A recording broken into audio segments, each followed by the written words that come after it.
Welcome to another edition of Politics and Right. I'm Egberto, Willies, your host. Thank you so kindly for being with us today. We are honored to have Dr. Angela Glaser Bowers, therapist with a clinical psychology practice in Scottsdale, Arizona. She was inspired to write the book Overcoming, to share a remarkable story of healing and transformation through a most unconventional therapeutic journey in our current state of polarization. I have often wondered how individual and collective trauma may be instrumental in this cancer. Maybe as Dr. Bowers takes us through her pathway, we can use parallel techniques for collective healing and rebirth. Good morning, Dr. Bauer. How are you doing this morning?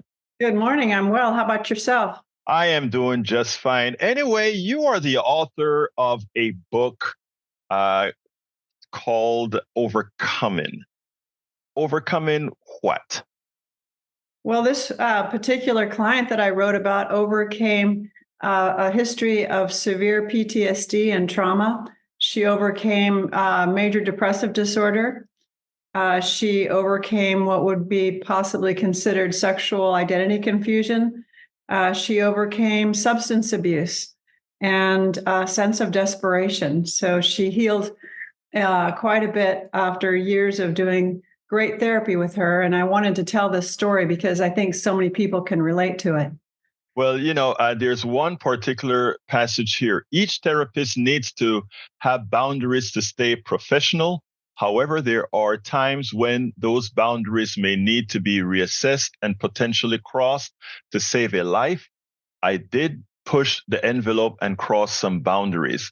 I made some therapeutic decisions that were highly unconventional, and yet had I not made them, I strongly believe that Emma might not be alive today. Is that a constancy within the field in a therapy field, or is that just something that one has to wing? Well, I think there are some basic ground rules and a foundation in the field that there are certain boundaries that are never crossed. And an example of that would be not having a sexual relationship with a client or a business relationship with a client. But then there are other boundaries that might be considered looser boundaries or a little bit more flexible. And those are some of the boundaries that I crossed in a way to help Emma. An example would be she was extremely isolated, and I think she needed extra support. And she was very shy about making friends. So one of the things that I did, which is very unconventional for most therapists, is I invited her to go to church and sit with me in the church services with the hope that she would feel some connection there and possibly get involved, which actually did happen. But that would be an example of a boundary that typically a therapist wouldn't cross, because that goes into sort of a socialization aspect of the relationship. Now, do we have a large problem in America with that type of problem, depression and all that comes around it? I think we do. I think, as I'm sure you've experienced as well, there are many people not only with depression, but a sense of loneliness and anxiety. I think those are probably some of the biggest factors that people are struggling with today. Now, if you take a look at how society has evolved here in America, I'm not originally from here. Where I came from, community was very, very important. Being involved with your surroundings and having those who nurture you. Your parents weren't just your mother and father, but your parents was the community itself. When we hear terms like it takes a village to raise a child, etc., that meant something in my rearing. Having come to America, I notice a strong sense of isolation. I mean, even in my community here, I find that people stay indoors. People don't go out there and intermingle with others, etc. Is the nature of our system problematic in creating these issues that are then left for a therapist like yourself to resolve? I think so. You mentioned coming from somewhere else where community was so valued. Even in my neighborhood, for example, there are walls between each home that are over 6 feet tall, so you can't see your neighbors. And when I grew up, there were no walls. We played in the neighborhood. Every child knew everybody's parents, and there was a lot of mingling and socialization. So, yes, to your point, I think we're very isolated in this country and have become more so since social media has taken such a huge role in people's lives. People, and after the pandemic and during the pandemic, people working from home and now not wanting to go back to work, wanting to stay home. And so that increases the isolation as well. So we've got many factors that are contributing to people feeling more and more lonely and therefore more depressed. And it is amazing. You feel that social media can actually make one feel more lonely and isolated, or? I do, because I think what happens with social media is people become observers. They watch other people having their lives. They look at people's posts, and they're not only do they become observers, but they also start to compare their lives to them, to the people that they're watching, and thinking, well, my life doesn't look as great as their life, and so that fuels a sense of unworthiness and depression and anxiety as well, especially with young girls. Now, you had a success story with Emma. Was Emma, did she fall into that category of social media involvement? Did she fall into the category of not having enough nurture? How would you look at her, and why you were so successful in turning her completely around, where she actually was an executing being after that? She definitely fell into the category of not having enough nurturing. She was raised by a mother who was most likely schizophrenic, and her siblings were all much older than she was. So she was very much alone. And so she did not have the nurturing. And I think as her therapist, I played the role not only of her therapist, but I was about 20 years older than she was. And so I also became kind of like a surrogate mother to her, and basically taught her life skills that she never was taught as a child. During this time that I worked with Emma, that I described in the book, Overcoming, social media had not really taken a big hold yet. So she wasn't so much a part of that process. So I can't say that played a big part in her anxiety and depression at the time. But I certainly think if the story were to be unfolding now, that would be another factor that we'd have to unpack for sure. Now, you made a difference in her life, but then again, you're a therapist. I think that the entire country is in a severe state of not only anxiety, depression, but trauma. If we're a polarized country, doesn't matter what side of the debate you're on. The fact of the matter is we're polarized. Many are unhappy, and many think we are in dire straits. It seems like we need a hell of a lot of you out there right now to kind of help people along.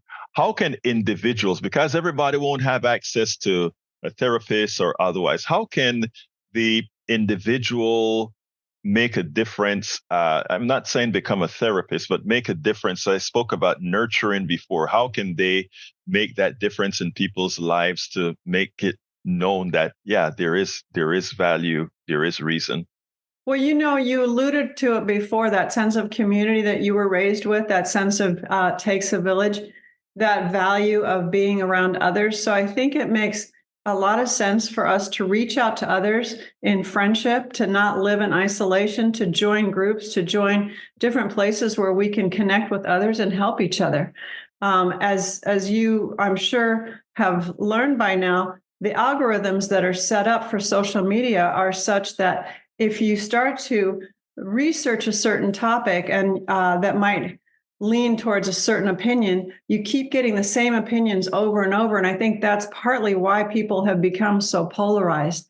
So being willing to socialize and meet others, perhaps people that don't share the same opinion you do, people of different ages, people of different color, I think these are all ways in which we can fight back, and take back our lives. I also think it's important for us to expose ourselves to things that are positive. There's a network called goodnewsnetwork.org that has all positive news.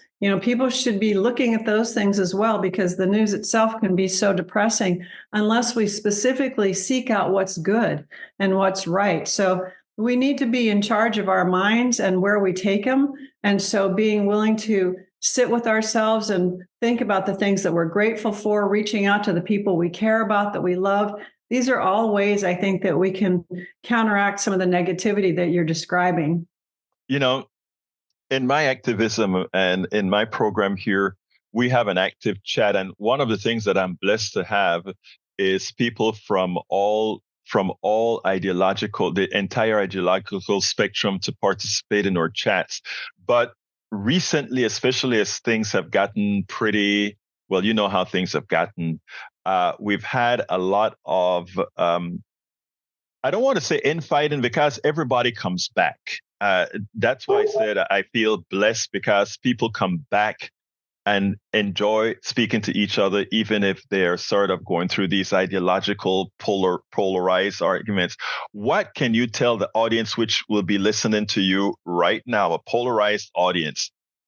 You're not speaking to one side or the other. You're speaking to that polarized audience. What can you tell them in order to not necessarily not necessarily change completely their way of being, but to get along in a fruitful manner?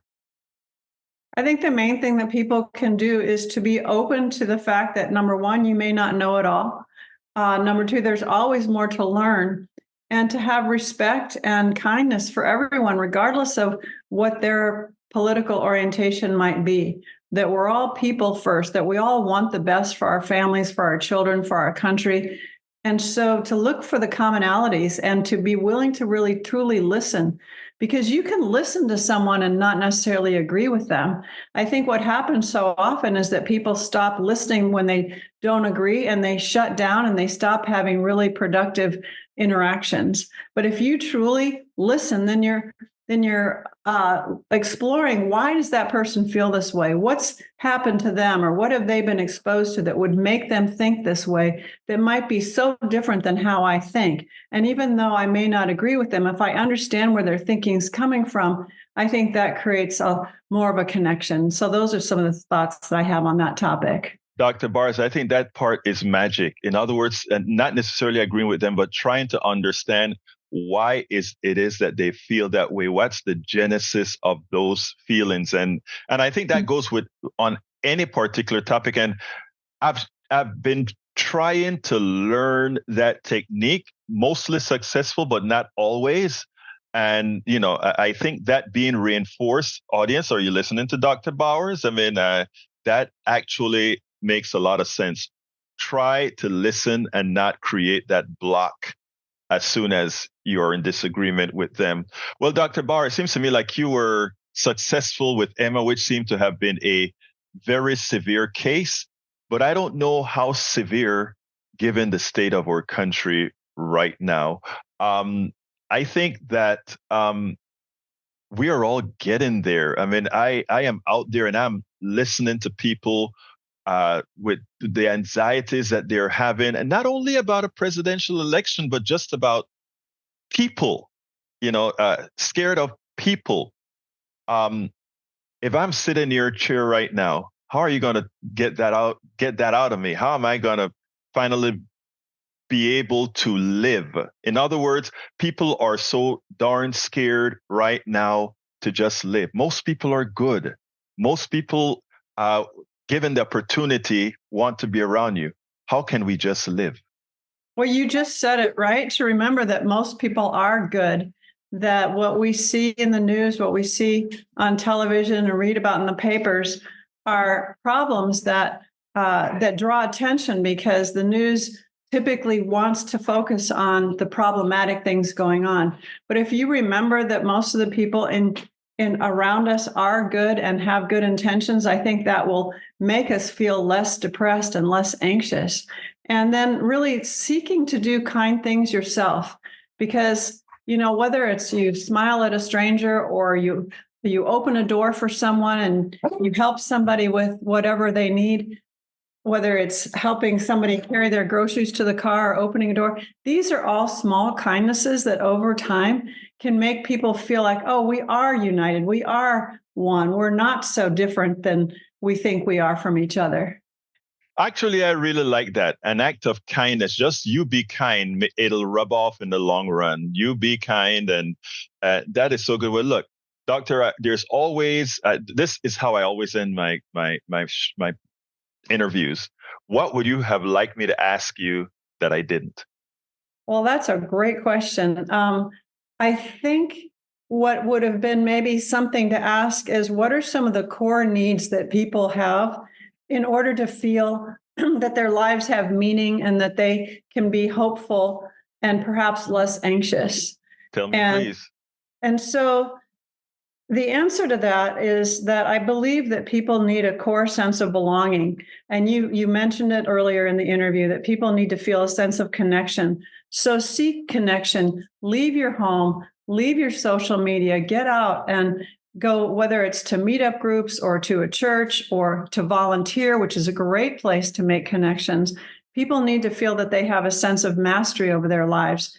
So many times when you ask yourself, what causes people to feel depressed, it's often a loss of control. And in our political world right now, we often feel like we have no control. Whatever I do doesn't matter. But that's actually not true. So take control back in small ways, making decisions to make a difference, whether it's in your neighborhood or with your friendships, reaching out to your friends, making more of an effort to be connected, I think is something that's super important. Dr. Angela Glaser Bowers, author of Overcoming, a therapist with a clinical psychology practice in Scottsdale, Arizona. Thank you so kindly for having been on Politics Done Right. Well, thank you so much for having me. I enjoyed the morning and I wish you well.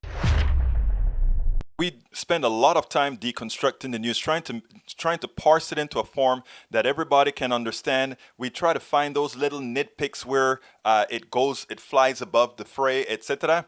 If you really like these videos that we do, I want to ask a big favor. Please go ahead, number one, subscribe to our channel, and number two, please join if you can. Thank you so kindly for watching. Keep watching. Please remember to share. We must populate the entire internet with our progressive message, a message that we know is what most Americans say that they want. So help us, please join.